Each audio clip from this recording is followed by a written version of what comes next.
the brave little 977 was special. It was indivisible, which was important to his people. Not as special as if he had been a mother as well, of course. But the people expected great things from him. The Creator thought this was nonsense, but was willing to let them think what they liked. It made no difference to him. He was woken up one morning by the jostling of 936. "Important mission," he said. "It could be dangerous." He roused himself, got his feet under him, and made his way to the Creator's room. It was still a fairly ramshackle affair. The other servants of the Creator were still building up their new base of operations. There you are, 977, the Creator said, smiling down at him. He arched his legs with pride that the Creator recognized him.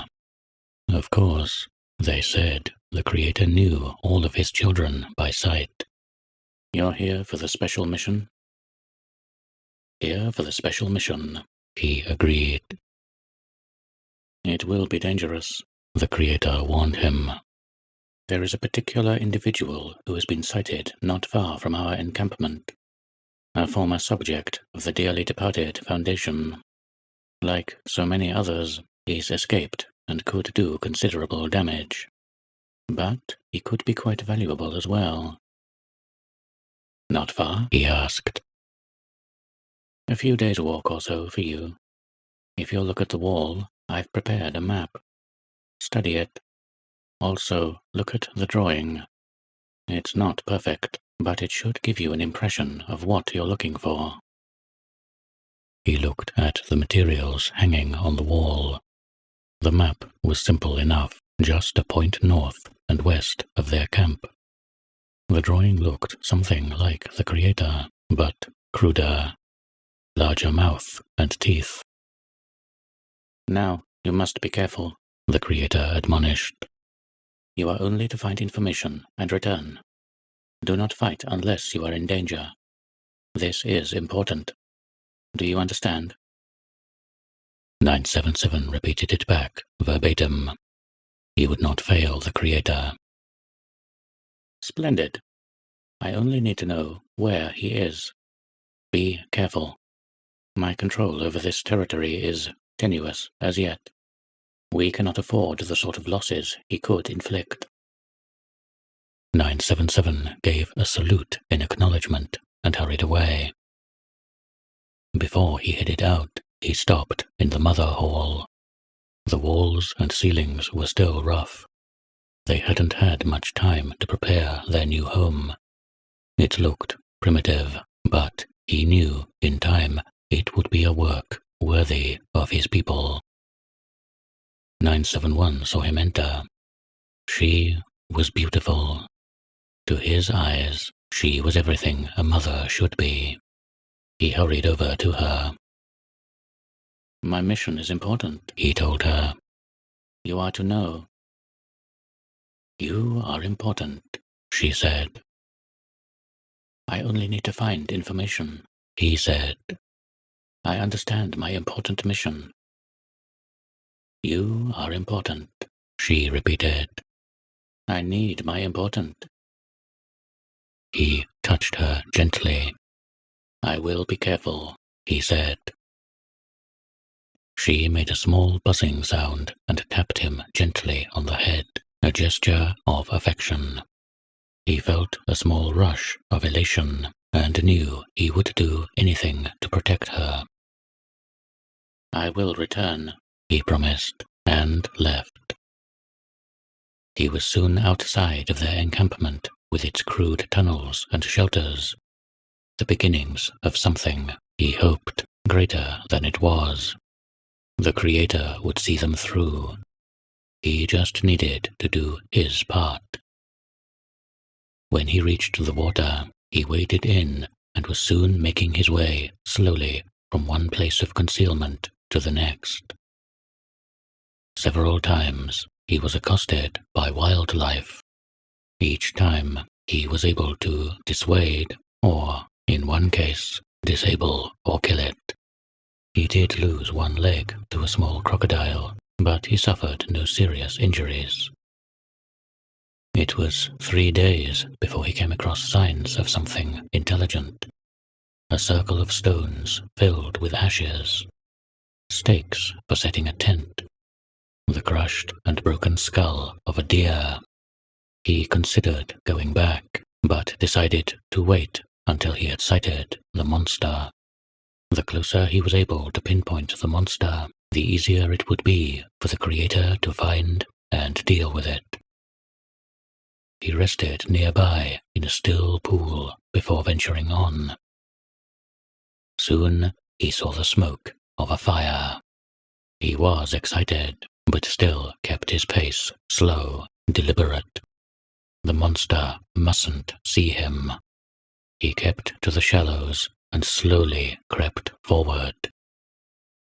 He was getting near where he'd seen the smoke when bamboo walls closed around him. He tried to escape, but they boxed him in, and the frame he hadn't seen was lifted from the water. A colossal form, like the creator but much bigger, stared down at him. The picture on the wall hadn't captured the size of the thing or the power. Its fleshy body bulged with muscle. "Oh, this is a bit much. I have not seen a crayfish this big since New Orleans was still a place. Tell me, little one, do you go well with butter?" Its accent was strange, nothing like the clear, crisp diction of the creator. It didn't help that it kept its teeth shut. 977 thought quickly. He had to find a way to break free, warn the creator, warn the people. "You still have not seen a crayfish," he said, trying to buy time. "Mad. You're a talkative little one, aren't you?" The monster laughed. "Tell me, what is your home?" "From New Orleans," he said, his eyes darting back and forth, trying to find some escape, some hole he could slip down, if he could only escape the cage. "Is that so? Then we must have a Mardi Gras. Come, let us dine, little one. My food is all well done." The monster moved in large, loping steps, its posture hunched. It set the frame on a log where the butchered remains of a crocodile were set out. Organs and viscera were torn and strewn about. "Let me go?" he asked. "And lose my guest? No. We must be friends. Do you not know to whom you speak? I am the great artist, Henri de Toulouse-Lautrec. You should be honored." The monster laughed even harder at that. More seriously, it added, "I am also King of France. But I am sure that you knew." "Henri," 977 began. "King Henri," the monster corrected. "King Henri, what is your home?" he asked. He needed to stall a bit longer. "I am from the moon," the monster said. "I rode down on a chariot of gold. It was pulled, of course, by the sun." "Of course," he said. "I landed in a sea of champagne. It was so good. I lie. It was cheap, probably made in California. But the fish was still pretty merry, no?" It winked at him, one giant bloodshot eye staring down. "Still pretty merry," he agreed. He considered trying to cut his way out of the cage, but the bamboo was thick, and he felt it would do nothing but dull his blades. Better to save those for the monster. if all else failed. "But tell me, which way did you go to come here?" the monster asked. "I rode down on a fish, from the sun," he said. "Oh, I think you are telling lies to Fernand. That is not good." The monster flicked a finger against his body. It hurt, and there was a small, cracking sound. Then he felt himself lifted up and set on the log. "Now, I have been so terribly patient. But there is nothing I would like more than to find others like you to dine with. You wouldn't make poor Fernand unhappy, would you?" "There are no others," he said. He wondered if he could make it to the water. He was sure he was quicker than the monster, but it had those great long legs, and it could probably move much faster once it got going. "You lie," the monster roared, and slammed a fist on the log. Splinters flew up, and he almost fell off. He scrabbled against the bark to keep his footing. "Now, you will tell me where they are. Fernand grows hungry, little shrimp." 977 felt a great, burning anger grow inside. This monster, this lump of malformed flesh, was planning to eat the people. He thought of them, of beautiful 971, of the Creator, and he knew this could not happen. He spat into the monster's eyes.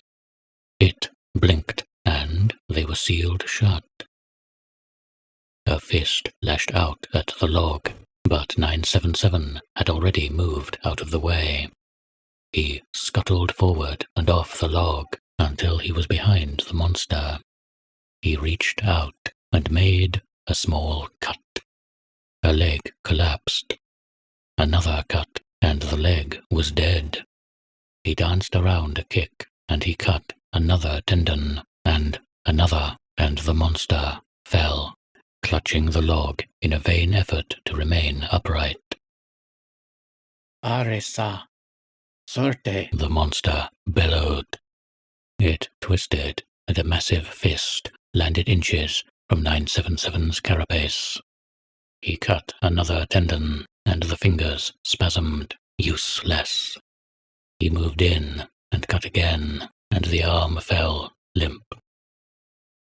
But the other arm came down, and this time a fist as large as he struck him. He heard himself crack, could feel fluid leaking out. But he wasn't finished just yet. "I'll rip you apart and suck out your flesh. I will find you," the monster screamed, thrashing with its only working limb. 977 reached out and made a few final cuts, and the arm fell limp. Now the monster could do little more than bellow and arch his back. 977 crawled away as best he could, finally lying in a heap nearby, out of the monster's reach. Fluids were still seeping slowly from his shell, so he spat again and sealed himself, and rested. "Well, what do we have here?" a voice said sometime later. 977 looked up and saw the face of the Creator, looking concerned. "Here I am," he said. His voice seemed odd, far away, almost. "Oh dear, you did get rather badly dinged up." The Creator reached down and touched him gingerly. "Well done?" he asked. "What? Oh, yes. Yes. Very well done indeed, 977. You have done better than I could have hoped. But I'm afraid you may be beyond helping." "It is well," he said. Home is well." "Yes, thanks to you." The Creator stood. And here we have Fernand. Splendid. Who is this? Show yourself, coward. Fernand will have your head in his belly. The monster thrashed as best it was able, but it could no more reach the Creator than it could the moon. Doctor-mann, at your service. Or rather, you'll soon be at mine. I have so wanted to work with you.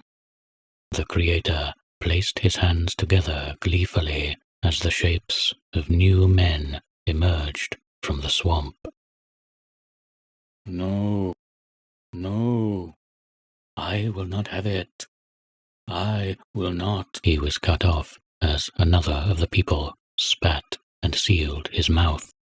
Others crawled forward and finished 977's work as the new men went to work with ropes and chains. The Creator reached down and picked 977 up. Come on, then, chap. You might not be done yet. And if you are, it'll be a hero's funeral. A hero. 977 could live with that. Or not, as the case might be. He settled down in his Creator's arms and began to dream of 971.